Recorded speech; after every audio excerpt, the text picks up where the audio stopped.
రుణమాఫీ దాని మీద కూడా అబద్ధం ఆడిండు. రుణమాఫీపై ఇలా రేవంత్ రెడ్డి నాలుక మట్టపడ్డది. ఎన్నికల ముందు కేసీఆర్ 1,00,000 మాఫీ చేసిన అనుకుంటుండు, ఓట్లు పడతాయి అనుకుంటుండు. మళ్ళా ఓన్రి ఉరుకుండ్రి, బ్యాంకులు నిలబడుండ్రి, 2 లక్షలు అప్పు తెచ్చుకోండి, నేను రాగానే డిసెంబర్ 7 నాడు 2 లక్షలు మాఫీ చేస్తాను. బిడ్డ డిసెంబర్ 7 2023 పోయింది, 2024 పోయింది, 2025 వచ్చినా నీ రుణమాఫీ ఎందుకు కాలేదు అని నేను అడుగుతా ఉన్నా. చిల్లర డ్రామా అసెంబ్లీలో. బీఆర్ఎస్ ప్రభుత్వము 2 విడతల్లో 28,000 కోట్ల రుణమాఫీ చేసింది. మీరంతా 18,000 కూడా చేయలే, 18,000 కూడా చేయలే. నిన్న చదువుతున్న లిస్టు అసెంబ్లీలో కాన్స్టిట్యున్సీ వైజ్ ఒక విడత చదువుతున్నారు, ఇంకో విడత చదువుతలేరు. మేము 2018లో చేసినాం, 2023లో చేసినాం. నువ్వేం చెప్పినావు?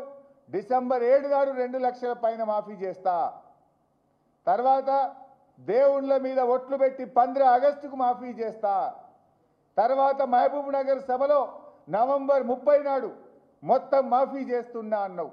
మళ్ళీ జనవరి 26 డెడ్ లైన్ పెట్టినావు. కానీ ఇయాలటి కూడా రుణమాఫీ కాలే. పెద్ద పెద్ద మాటలు డైలాగులు ఇచ్చిపెట్టుంది. నేను సవాల్ విసురుతున్న బట్టి విక్రమార్కకు, రేవంత్ రెడ్డికి, మదిరకు పోదామా, కొడంగల్కు పోదామా, సిద్దిపేటకు పోదామా, ఈ రాష్ట్రంలో ఏ ఊరుకు పోదామో చెప్పండి. ఏ ఊర్లోనైనా సంపూర్ణ రుణమాఫీ జరిగిందంటే నేను అక్కడే ముక్కు నేలకు రాస్తా, జరగకపోతే మీరు ముక్కు నేలకు రాసి క్షమాపణ చెప్తారా అని చెప్పి ఈరోజు రేవంత్ రెడ్డిని నేను అడుగుతా ఉన్నా.